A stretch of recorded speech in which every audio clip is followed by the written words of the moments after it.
Hey guys, this is my review for Spider-Man Far From Home, directed by John Watts, who directed Spider-Man Homecoming, which I feel like he did a great job.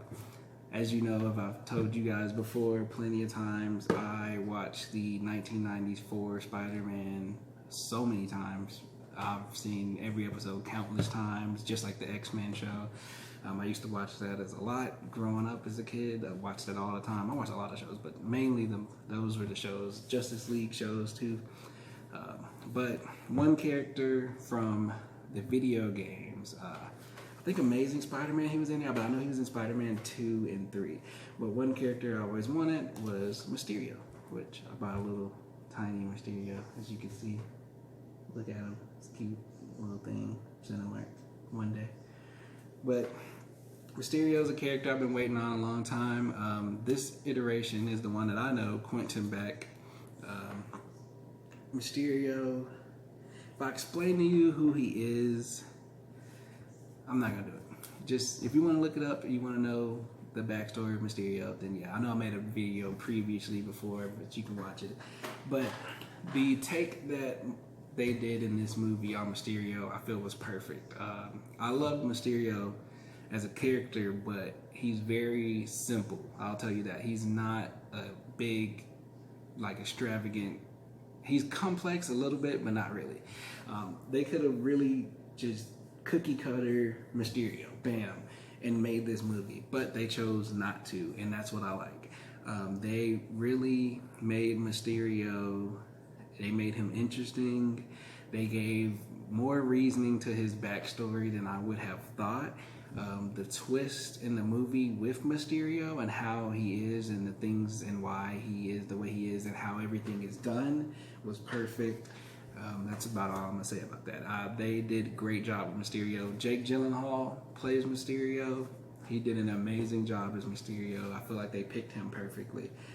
As you know, we got Tom Holland as Spider-Man, playing the younger Spider-Man. He's only 16 years old. He's in high school, so this is more of the Amazing Spider-Man iteration. We got Samuel L. Jackson as Nick Fury, as you know. Like I said, Jake Gyllenhaal as Quentin Beck Mysterio. Marisa Tomei as Aunt May, May Parker. Jon Favreau, who not only, I don't think he directed Iron Man, but also Jon Favreau is directing, he directed the Jungle Book movie, the remake, and he's directing the new Lion King. So he plays Happy Hogan, as you know, in Avengers and Iron Man and Spider-Man Homecoming, and now Spider-Man Far From Home. I think he was in Civil War as well. But Zendaya, who plays MJ. We have Jacob Batalon, who plays Ned Leeds. Tony Revolori, who plays Flash Thompson, who I like him as Flash. He does a great job as Flash. I want to say this right. And Gory Rice as Betty Brant. She's a new character in this movie. Remy High is Brad Davis. Martin Starr is back as Mr. Harrington, the teacher. And then one of my personal favorites, J.B. Smoove, is in this movie. Funny story about him, J.B. Smoove actually started out in a commercial for Spider-Man. It wasn't even linked. He was in the commercial for Spider-Man Homecoming, I think. And they turned that into him becoming an actual character in Far From Home. So J.B. Smoove is Mr. Dell, who's the teacher on a trip with them. We also have Kobe Smulders as Maria Hill in the movie as well. And we have, so the thing about this movie is it's post Endgame. So it's right after Endgame. It deals with the aftermath of Endgame. It touches on it immediately and throughout the movie. I feel like it does a perfect job of that.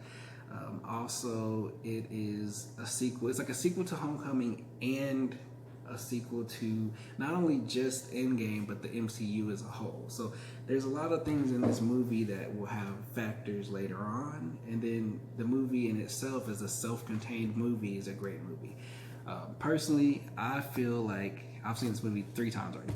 I feel like it is up there with Spider-Man 2. Me personally, I enjoyed all the Spider-Mans. The Amazing Spider-Man, I have to rewatch the first Amazing Spider-Man with Andrew Garfield. I don't think I liked that one as much, but I enjoyed all of them so far. Amazing Spider-Man 2 I actually enjoyed for the risk that they took with that movie. I actually enjoyed that, and I commend them for it. I say Far From Home is right up there with Spider-Man 2, and everybody usually agrees Spider-Man 2 is one of the best superhero movies, up there with like The Dark Knight of all time. And Spider-Man Far From Home, I say, is in that category. It's up there. It's a lot. They mix the story, emotional aspect, the humor, the action. They mix everything so well that the movie flows really well, and I like the way that they did it. This definitely see it as soon as possible movie. Another thing I want to say is the 2 post-credit scenes. There's one at the end of the Far From Home credits, and then there's one at the end of the full credits. Both of them are extremely important. Both of them are pertinent to the MCU as well.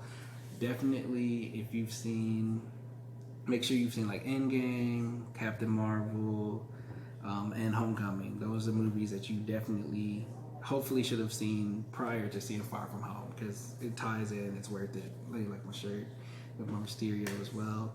Still doing the giveaways. Don't just comment. Don't forget to like, dislike, share, subscribe. Thank you so much for your continued support and time. See Spider-Man as soon as possible. Got more movies coming soon for you as well. If there's anything, like I said, if there's anything specific y'all want me to review, let me know. Thank you guys so much.